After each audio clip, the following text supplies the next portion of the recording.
In the year 2016, the progressive left won the American presidential election for their most hated enemy, Donald J. Trump. They did this not through support, but rather through the echoing of their own vicious dissent of his words and his actions.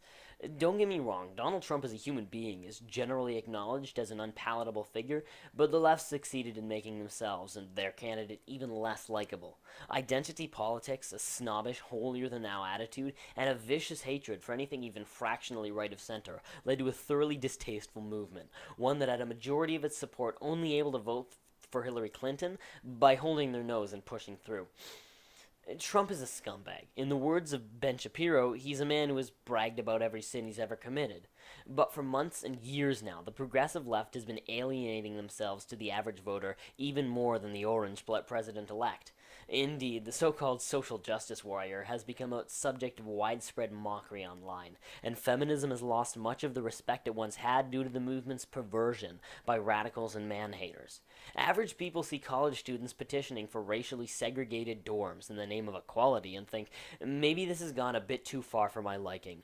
More than anything else, it's exactly the trait of the left to think themselves morally and intellectually superior to conservatives that makes them so unappealing.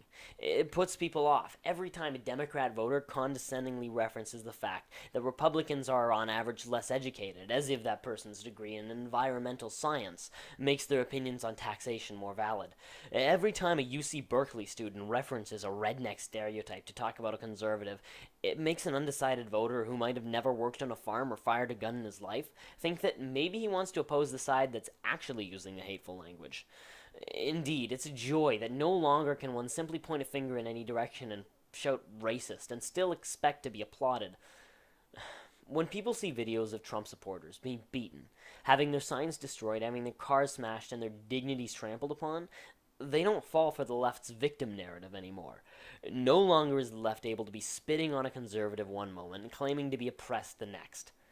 As to the Democrats who treat conservatives as though they are monsters who want nothing more than to beat women and reinstitute Jim Crow, it was their condescending, snobbish attitude that drove so many people to Donald Trump.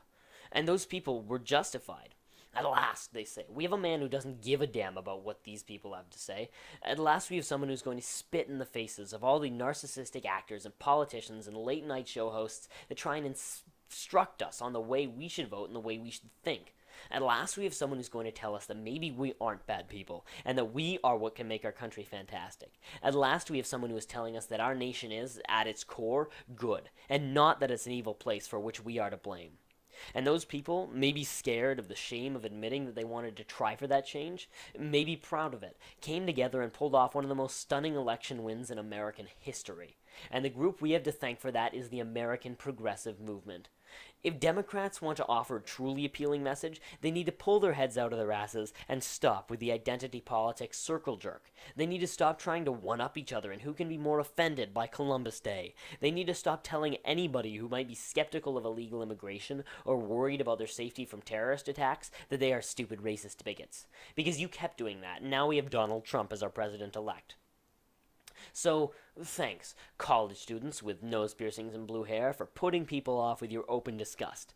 Thanks, late-night talk show hosts, for your poor performances and humorless and biased political attacks. Thanks, Obama, for your visible scorn for the American people. You helped your own despised enemy become the most powerful man in the world. You made the bed, now we all get to lie in it. This has been Connor Froese with the Signature Right. Thank you for tuning in, and I hope to see you next time. Bye-bye.